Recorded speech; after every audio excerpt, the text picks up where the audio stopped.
Hey, my name's Gordon Walker. I am fascinated by fungi, and I'm out here in Jackson State Demonstration Forest, and I'm going to show you guys a little bit about what I found and what's in my basket.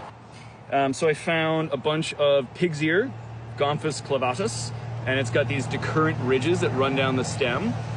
Sometimes people call this a lilac chanterelle, but it's not actually related to chanterelles. It's in the same family as Romeria, coral fungus.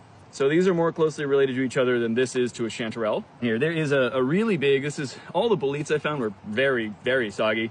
This one is probably in the best shape, but it's still pretty gross. So it's Boletus fibrillosus, and it grows with the Doug fir, and it has this sort of like very dark, lots of lines on the stem. So it's a little darker than a king or a queen. They're okay edibles. They're not quite as good as kings and queens, but they're fine. There's the ever popular Amanita muscaria, the classic kind of Mario mushroom, fly agaric. And these are a great habitat indicator for porcini, especially if you see spies and maybe the red-headed rustlin nearby. So if you'd eat it straight up like this, you're gonna spend the whole night on the toilet.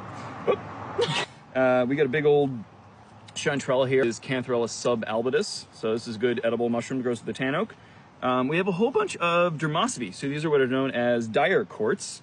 At least two different species here. So ones are sort of red and these ones are a little more like orangey yellow. But fabric arts people love these because you can make incredible like red and yellows with these mushrooms. I think they'd be toxic, so you don't want to eat them, but they are fascinating to kind of dry them out and then use them for arts and crafts. Oh, I got another Romeria. So this is Romeria aureospora, and it's a little bit more red than the tan oak red. It's also not quite as big and cluster-wise. Ooh, here's a fun one. This is a bolete, but it's got gills. So it's one of those interesting things of convergent evolution where boletes have little pores, but then because gills are efficient, this one decided to re-evolve gills. Let's see, we got, oh, this is one of my favorites. The cedar waxycap, Cuphophilus, and it has the most amazing aroma. It's very like terpenic and piney and woodsy, but also like it's described as Russian leather, which I don't really know what that's supposed to smell like, but God, they smell good. There's such an amazing diversity of mushrooms out here in Jackson.